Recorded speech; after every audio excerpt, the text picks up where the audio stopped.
Hello and welcome back to SPARCS 18. It is my pleasure this afternoon to introduce you to Dr. Elinor Karlsson. Elinor is an assistant professor in bioinformatics and integrative biology at the University of Massachusetts Medical School. She is also the director of the Vertebrate Genomics group at the Broad Institute of MIT and Harvard. She's excited by the potential for using our own evolutionary history to understand how the genome works and in how that knowledge can lead to advances in healthcare. Elinor has a special interest in diseases shared between humans and dogs. She recently launched the citizen science-driven Darwin's Dogs Project, which invites all dog owners to participate directly in research exploring the genetic basis of dog behaviour, as well as diseases such as OCD and cancer. Her current projects also include 200 Mammals Genome Project, an international effort led by the Vertebrate Genomics group at the Broad to compare hundreds of different mammalian genomes and identify critically important segments of DNA. Please join me in warmly welcoming Elinor to SPARCS 18.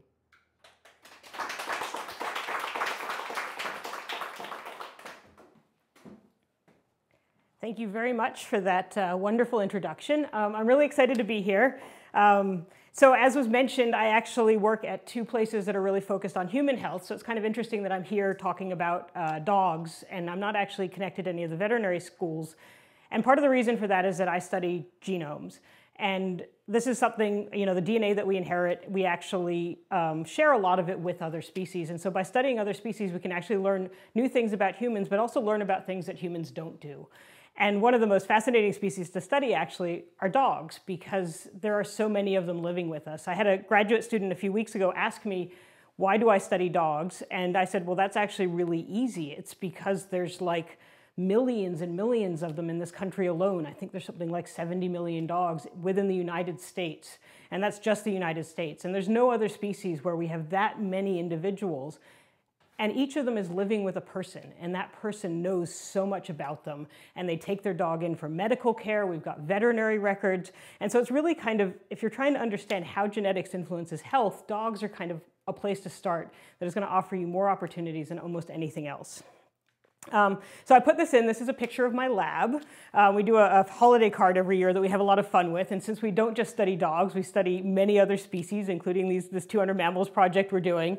We decided to have a holiday card where we actually showed ourselves doing saliva swabs on imaginary species. And so you've got Cerberus, the three-headed dog, in there. I think we've got we've got a chupacabra in there somewhere, although I think it's technically a beagle cabra. And so we actually had a lot of fun with that. And it was just kind of to illustrate all the kind of crazy stuff we're doing. I just want to put a caveat in at the beginning of this. I study dogs. I've never actually owned a dog. I actually got into dog genetics because the person I was working with at the time, Kerstin Lindblad-Toh, came to me and she said, how would you like to work with this kind of dogs and coat colors for your PhD? And I said, that sounds so cool. So I got into dog genetics because they're a fantastic genetic model. And ever since then, I've been kind of learning all about them as a pet. And it's actually been a lot of fun. And since then, my sister's gotten dogs, and she's actually now a dog trainer, and she works in animal behavior, and it's been a lot of fun. But I am still a cat person. So I just have to admit that. So yes, I have cats at home. That's my cat, Lacey. She does get herself into a lot of trouble. But professionally, we study this species that we've been talking about all day, Canis lupus, and the subspecies Canis lupus familiaris, or pet dogs. And the reason that we're kind of so interested in studying them is partly because they have this really unique population history. So if you actually look into it, wolves and dogs, as I said, they're the same species. Dogs are a subspecies of wolf. One of the ways that we define species is whether two groups of animals can interbreed, and dogs and wolves have no problem doing that. There's a lot of people studying dog domestication. It's not something that I've focused a whole lot on, but I think I kind of went through the literature, and I think right now we've come to a consensus that dogs were probably domesticated somewhere between, maybe 12,000 and 40,000 years ago, that it happened in Europe, or the Middle East, or Central Asia, or East Asia, or maybe Africa, and that it either happened once or more than once. So totally got that covered now. What I've been spending a lot of my career studying since I talked to Kerstin about dog breeds all those years ago is actually purebred dogs. And purebred dogs as we think of them today, are actually not very old. And so the vast majority of breeds were created within the last 100 to 200 years. And this is kind of the time point in which we started, we defined a breed as a group of dogs, and only dogs within that breed got to be in that breed. There were probably things around before that, they just weren't actually kind of these closed breeding populations. And geneticists have been interested in studying breeds for a very long time because they have kind of these unique features, including strong selection, especially on physical traits like size and coat color and morphology and things like that. There's less genetic diversity within a breed that made it kind of easier to try and figure out what was going on. And in some of the breeds, we see very high rates of particular diseases. And so if we want to study diseases like, say, bone cancer, it makes sense to focus on breeds where they have a very high rate of bone cancer because it makes it a little bit easier to find the genes that are responsible. Note I said easier and not easy. Cancer is still really hard. But what I'm actually really interested in right now is something we haven't studied a whole lot, which is the 15,000 plus years between domestication and the breed dogs that we have today. And so the last couple hundred years we have the breeds, but before that it wasn't like nothing was happening. This was the time period when dogs were adapting to living with humans. They probably started eating our garbage. They adapted to our food sources. And at some point in time, humans probably did start breeding for dogs that had particular behaviors or traits that were useful to them. And all of that's happening long before the kind of recent breeds were created. And today we have these populations of dogs where we have these kind of behaviors that have been captured within the breeds. But behavior is complicated. It's controlled by a lot of different genes. And because of this complexity, we think that probably the actual selection on these traits was happening thousands of years before this. And we also have, as I said, kind of way back at the beginning of all this, I study at places that are focused on human health. And so a lot of what we're interested in is understanding the genetics behind human diseases. And one of the things that is kind of different about dogs, is actually probably not different about dogs, but dogs do suffer a lot of the same diseases that people suffer from. So things like, in the kind of behavior world, things like aggression, anxiety, cognitive dysfunction, age-related cognitive dysfunction, phobias, impulsivity. These are all things that have kind of direct matches in human medicine as well. And so we're hoping by understanding them in dogs, we'll actually learn something about the diseases in humans as well and be able to come up with new therapies that are going to help both species.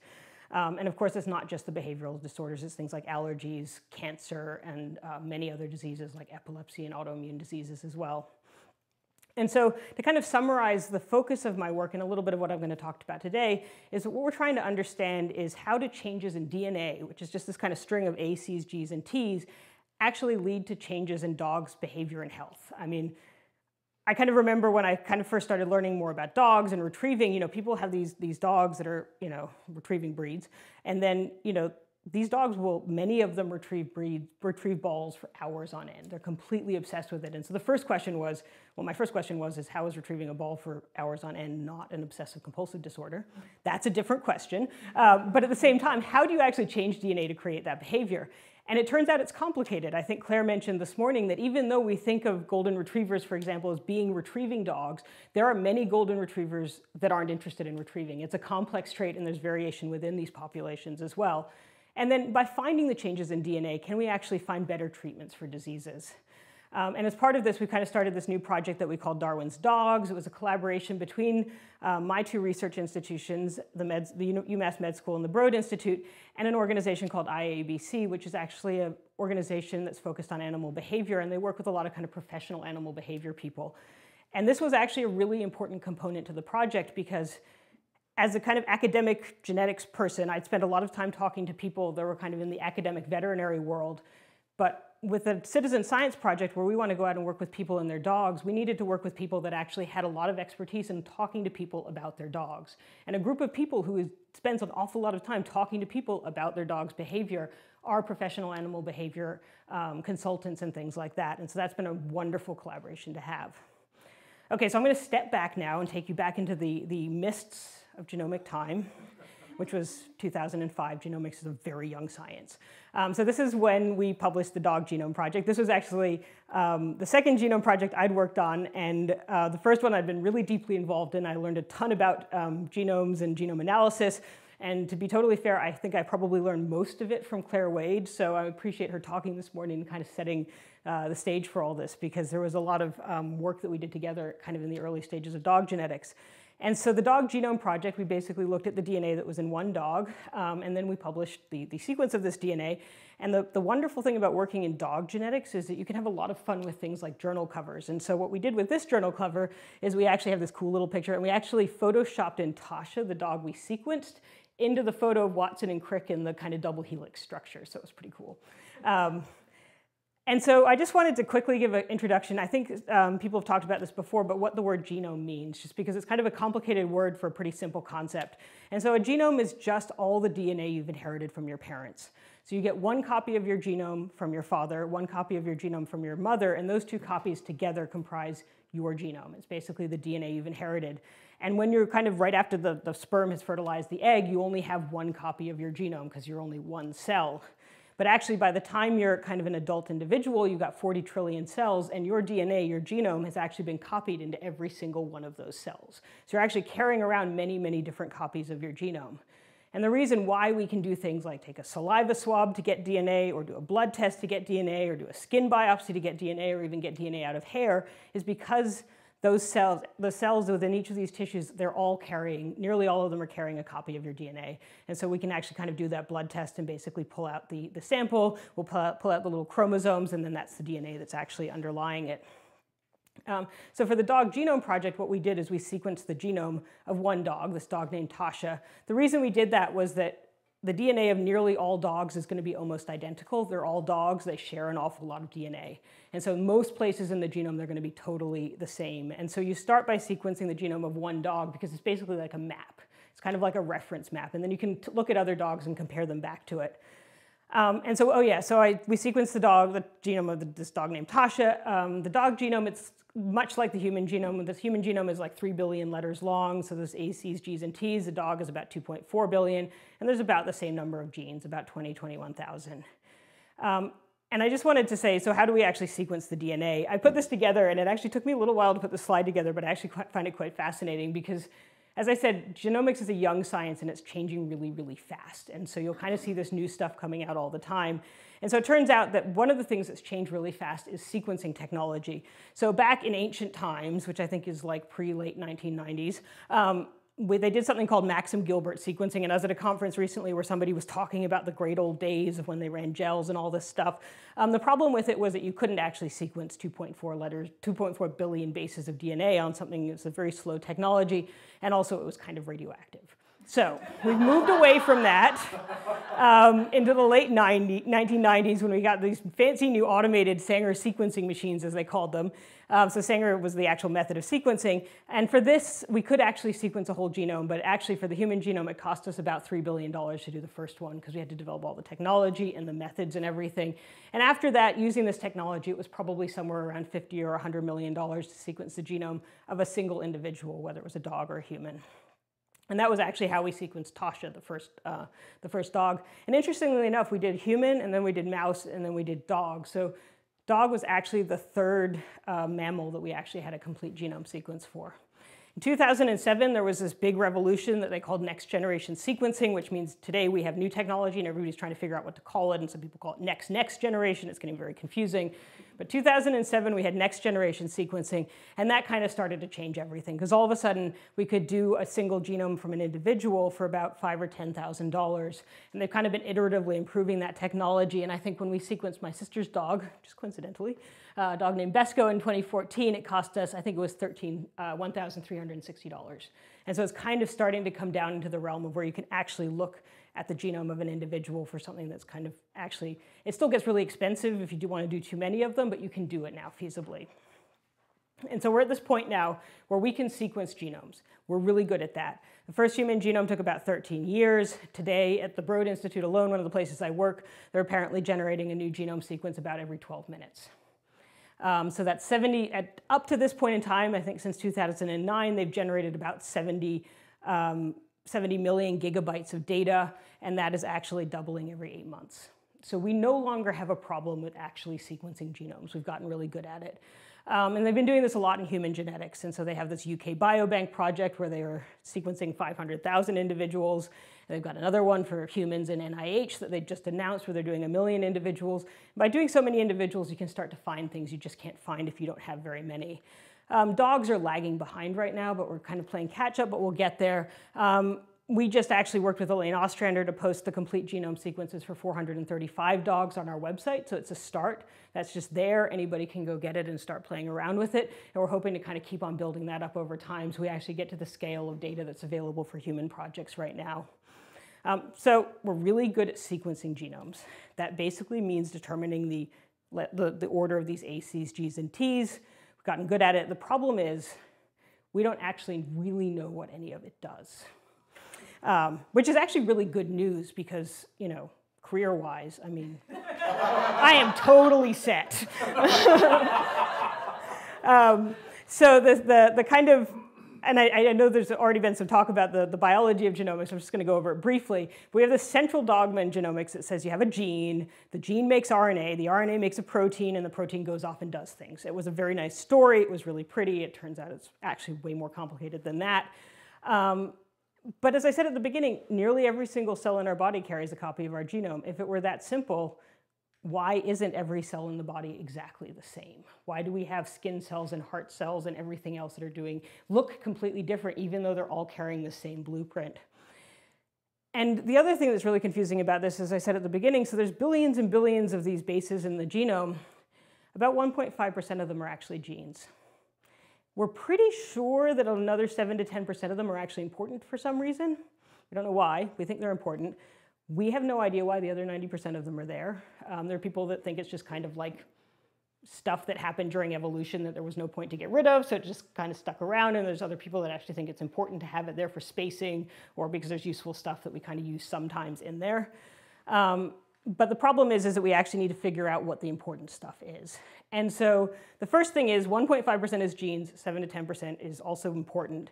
And so that other important stuff is basically what we call regulatory sequence. So a gene does make a protein, but the regulatory sequence controls when the protein is made. So it may be turned on in a heart cell, and that's why it's a heart cell. It may be turned off in a skin cell. And so you have things around it. There are things like enhancers, where if another protein comes in and binds it, it actually turns up the expression of that gene, so you get way more of the protein being made. You got regulators and insulators will actually turn down the expression of that protein or maybe just shut it off altogether. And so those regulatory sequences are really important. They're also really interesting in the context of something like behavior, because the thing about changing the gene itself, so a change in the gene itself changes the protein. The problem with changing a protein is that you then change that protein in every single cell where it gets used.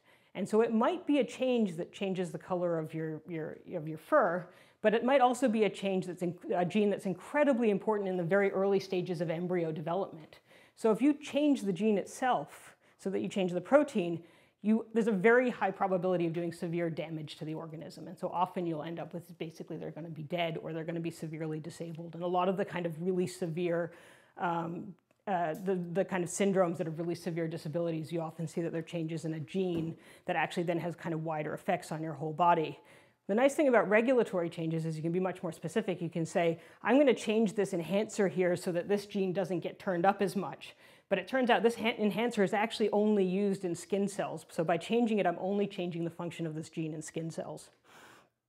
And that's how you actually end up controlling not just whether something is a skin cell or a heart cell, but also particular phenotypes about it. So what I've actually been focusing on is the first problem. So 1.5% of the genome is actually genes, another 7 to 10% is important. We've got a set of animals that are different in some way. How do we figure out what pieces are actually controlling that thing that we're interested in? And it's actually not a particularly complicated way that we do this. We basically take a whole lot of dogs that have a trait that we're interested in. In this case, it's white coat color. We take a whole lot of dogs that don't have the trait that we're interested in. So in this case, they're solid dogs, and we compare them. And any two dogs will have differences between them, but if you see a consistent difference between the solid dogs and the white dogs in their DNA, and you say, the dogs all look different at this point, that's a suggestion that it actually has something to do with the trait you're interested in. And so as I said, every dog will have differences between it. I just put this in here because people ask me about this sometimes, is how different are two dogs. Two dogs from two different breeds have, depending on what kind of differences you're looking at, but it's about one change every 1,000 bases. So 99.9% of their DNA will be exactly the same, and they'll have a change in about 1 every 1,000 bases.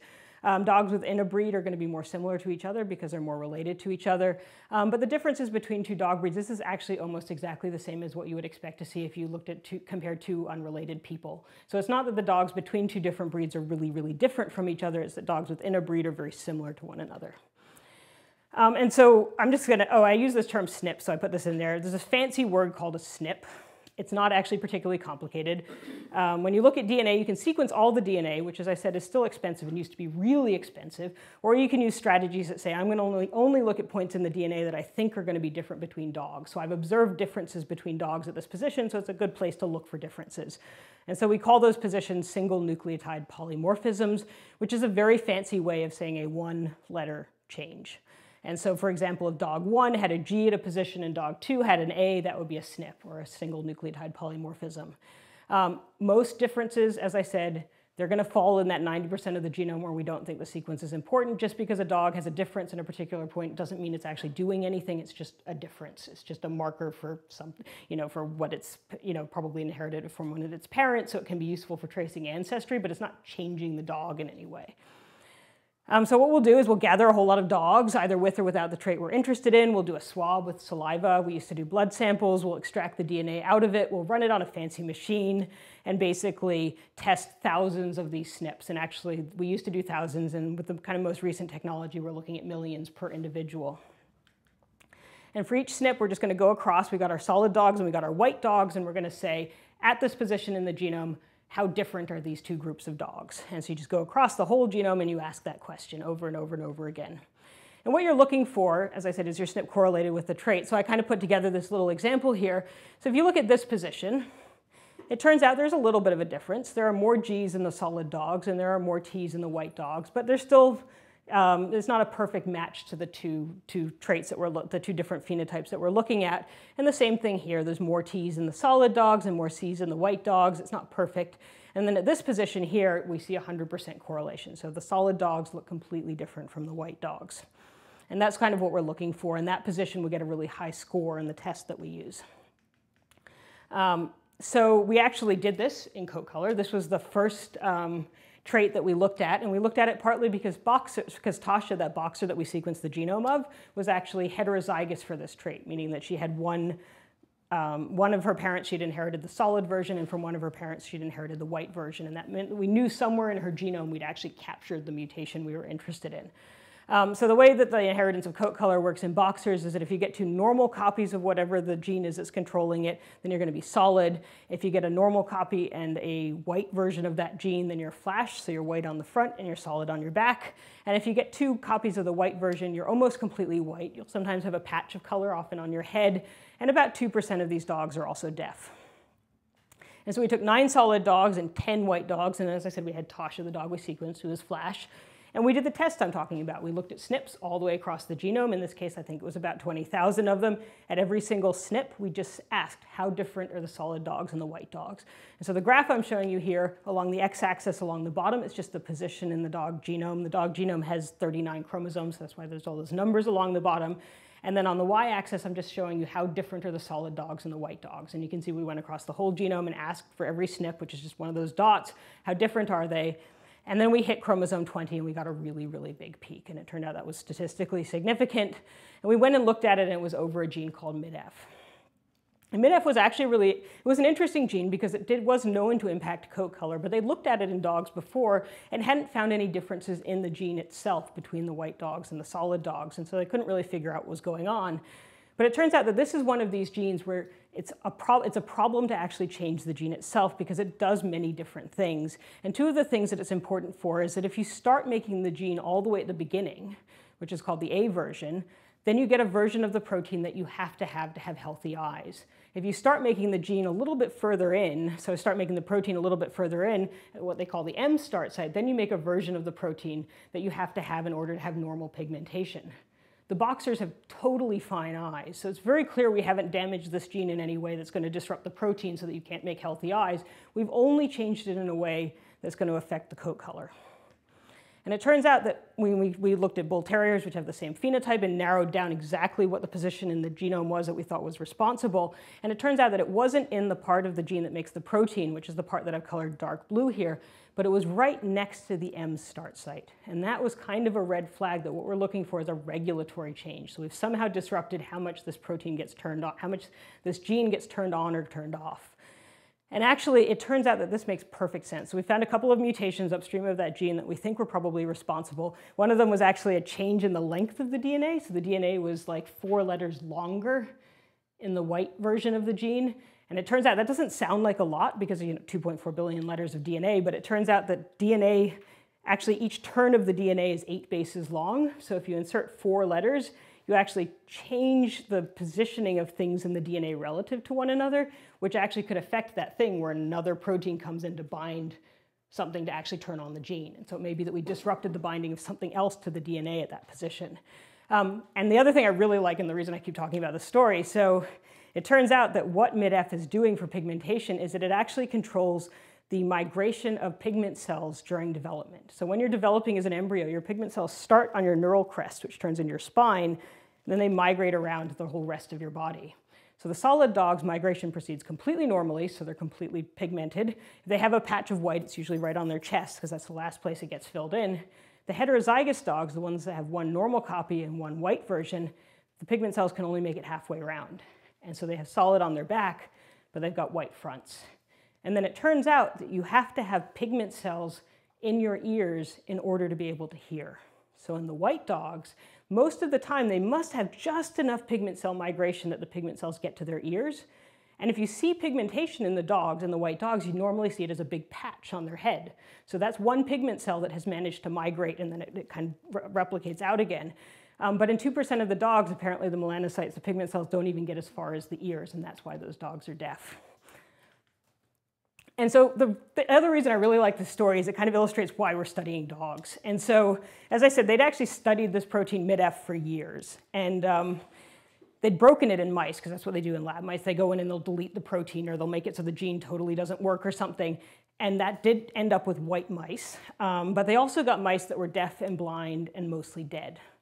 And so that wouldn't have worked in dogs, because dogs are pets and we live with them, and we wouldn't have wanted dogs that were white but also deaf and blind and also dead. And so by studying what we call a natural model like dogs, something that's actually in the world with us, we can find these kind of subtle mutations that are affecting the regulation rather than these kind of big things which we would kind of artificially put into mice. And especially in terms of studying diseases like cancer that actually involve these kind of regulatory changes, dogs are going to be a lot more similar to humans than something that we've kind of created in the research lab. And so it kind of illustrates why you would want to study something like a natural model, even though it's going to be much more complicated than dealing with something you've kind of made yourself.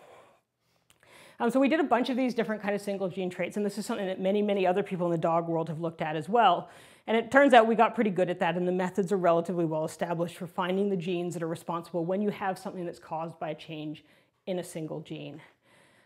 So we decided, of course, being scientists, that now we would move on to something way harder. So we moved on to what they call canine compulsive disorder.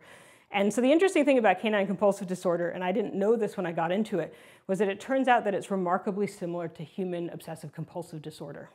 And so compulsive disorder, OCD and CCD, are defined as doing an otherwise normal behavior way too much. So dogs don't wash their hands because that wouldn't be normal for a dog, but they do something that a dog could do normally, but they do it way too much. And they do it to the point in time where it's actually going to impair their quality of life. And kind of a description I've heard of it is it's the kind of thing where if you visited somebody that had a dog that had a compulsive disorder, you might not know there's anything wrong, but if you live with that dog and you know how much they're doing it, you're aware of how disruptive it is to their life. There's a similar age of onset, so humans that have the more severe form of OCD often kind of get it in early adolescence, and it's the same in dogs, somewhere between 6 and 12 months of age. And it's highly heritable in both species. So in dogs, we see that certain breeds tend to be prone to it, which is an indication that genetics is involved. And in humans, if one of your parents has OCD, you're much more likely to get it. I think it's what they call about 40 or 60% of it's kind of heritable or caused by genetic factors. And this actually points to the fact that it's not just that it looks the same in the clinic, but that actually the same things might be going on in the brain. So it turns out we treat dogs and humans with the same drugs. So we treat them with SSRIs like Prozac, and they work just as badly in both species. So about 50% of people and 50% of dogs get some kind of relief from these dogs, from these drugs. And the reason I bring that up is that's the other reason we really need to understand what's causing these diseases. And so especially with psychiatric diseases, there's drugs available. Many people don't actually have good options. They don't respond to the drugs, or the drugs have such terrible side effects that they can't take them. And the reason why you would actually want to understand what's causing these diseases on a genetic level is that might actually tell you more about what's going on in the brain, and you might be able to design a therapy that, rather than affects the signaling of serotonin across your entire brain, actually targets whatever pathway is actually responsible for the compulsive behavior. And that may have fewer side effects and be more effective. So if I can actually move to the next slide. So we did exactly the same thing we did with coat color. Took a bunch of Dobermans that had compulsive disorder and a bunch of Dobermans who didn't, compared their genomes, looked for differences. You can tell that this is a complex trait, one that's controlled by many genes, because it's not as clear of a signal as what we saw with the coat color. And we also needed a lot more dogs even to get this kind of signal out of it. But we did get a really nice, what we call a statistically significant signal on one chromosome, chromosome 7. We got very lucky because there was a gene in the peak. Usually there's no gene, and then you have to say, really, it's interesting, even though I have no idea why we have a peak there. But in this case, luckily, there was a gene in the peak, and it was a really, it was a gene that seemed to be kind of obviously relevant to the disease. So CDH2 is called it's a neural cadherin, so it's basically a protein that's involved in linking up the presynaptic and postsynaptic membranes of certain synapses in the brain. And it actually seems to be found a lot in glutamatergic synapses, and it's involved in learning and memory. The other thing we found in this study that really kind of guided a lot of the stuff I've been doing since then was that we identified one of the major problems with studying a disease within a breed. And so we looked in the Dobermans, and that was where we found the CDH2, which was different between the dogs that had it and the dogs who didn't. But we also looked at regions of the DNA where all the Dobermans looked exactly the same as one another. Because they're closely related, there's less diversity, so you have these chunks of the genome where every dog in that breed looks exactly the same as every other dog. And the second largest region that we found like that in the genome on chromosome 17 actually had this other gene in it called CTNNA2. And CTNNA2 actually encodes a protein that's involved in linking CDH2 to the presynaptic and the postsynaptic membranes. We can't actually detect an association of CTNNA2 to a risk of compulsive disorder in the Dobermans because there's no difference between the cases and controls. But it may be that that's one of the reasons why a breed could be at a particularly high risk of a disease, because basically all of the dogs have a risk factor. It's a risk factor, so that doesn't necessarily mean you're going to get the disease, but it means you're at a higher risk of getting it. And we actually went on and studied 3 more breeds and compared dogs that had compulsive disorder to dogs who didn't, and saw that in those other 3 breeds, CTNNA2 did seem to differ between the compulsive disorder affected dogs and the healthy dogs. So this is kind of where we got into. And you think about this and everybody's like, oh, you figured out this whole compulsive disorder thing, and it's like, no. We only studied 1 breed, and then we added on those extra 3, but we only looked at the whole genome of 1 breed, those Dobermans. And that CDH2 locus that we found, even within the Dobermans, is probably only explaining somewhere between 5 and 8% of the risk of getting this disease. So this is not even close to the whole story. It's just a very kind of the first initial information about it.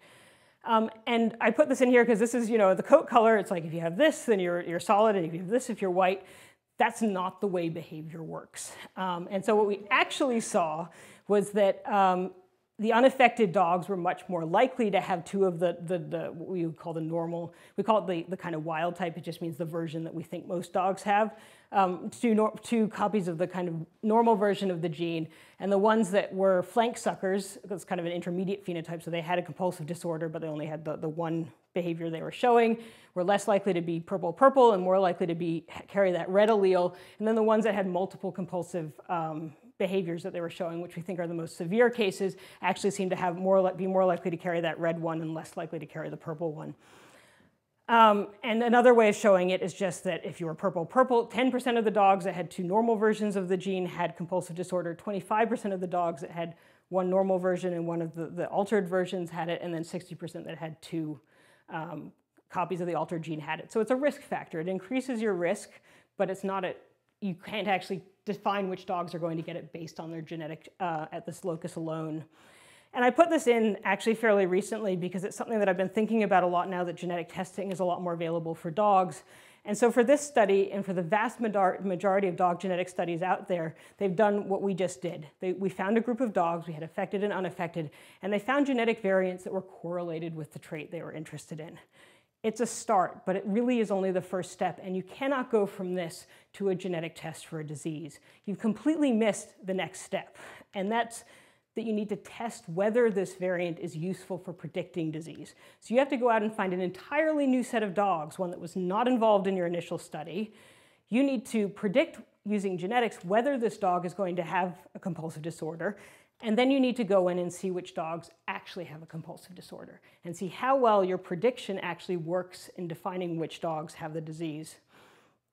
And then, because we're working in dogs, and if we did the study in an initial breed like the Dobermans, you then have to repeat that for all the other breeds and for mixed breed dogs, because we don't know how the genome background within a breed is actually affecting the way that marker works. So it's actually a very long process, and I think it's important to kind of keep in mind that a lot of times they've only kind of done that first piece, and just because you found a correlation, that doesn't mean you actually have a test that can predict a risk of disease. And then I also put in this slide just because this kind of summarized it all, because people kept asking me about it. So the things you really have to be careful of when you're thinking about genetic testing in dogs is, first of all, it's completely unregulated. So we don't know when you get a result back for a genetic test how good that result is necessarily. And it would be, probably different organizations have different ways of validating the test, but it's important to know how they're validating it. There was a paper that recently came out in the human kind of health world where they looked at genetic tests that were being done looking for mutations in cancer genes in humans, and they found out that in 40% of the tests, the result that the people got back was actually just wrong. They used another method of looking at the DNA and found out that they just had the wrong answer. So that was kind of a red flag for you. You have to make sure that they're actually validating how they're actually detecting the mutation to begin with. They're often developed in small numbers of purebred dogs. They often haven't tested how well the variant predicts disease, just that it's correlated with it. And finally, and a lot of times they're like, take the genetic results to your vet and see, ask them about it. Veterinarians are not trained in clinical genetics. It's an incredibly complicated kind of field of research that's changing all the time, and they often don't have the information that you're going to need to actually interpret those tests. So that's then like, why is this useful? A lot of times you think, well, let's do a genetic study and find markers so we can predict which diseases are, which dogs are going to get sick. And that comes back to that first part, where the actual idea here is to understand the underlying biology, to understand how these diseases actually work. And what we have found out, as I said, we found this CDH2 in the Dobermans, and it turns out that they've been doing genetic studies in humans too, and they found a whole set of other genes that were involved in the same kind of glutamatergic synapse pathway as what we found in the dogs. And so we kind of took a step back and looked at genes that had been found in dogs, genes that had been found in humans, and genes that had been found in mice. And in this little illustration here, we got the two synapses, the presynaptic and the postsynaptic synapse. And then we just marked with little icons, the human genes with a human head, the dog genes with a dog head, and the mouse genes with a little Mickey Mouse head. And what you can see is that by studying many different species, what we're actually doing is getting a much more complete picture of the pathway that might be involved in this disease. So if we only had 2 genes, those genes might be doing a lot of other things in the brain. But if we can say that this whole set of genes is involved, that might actually be pointing us more specifically at a particular pathway in the brain. And so if we could actually define these pathways better, we may be able to develop new targeted therapies for actually treating these diseases.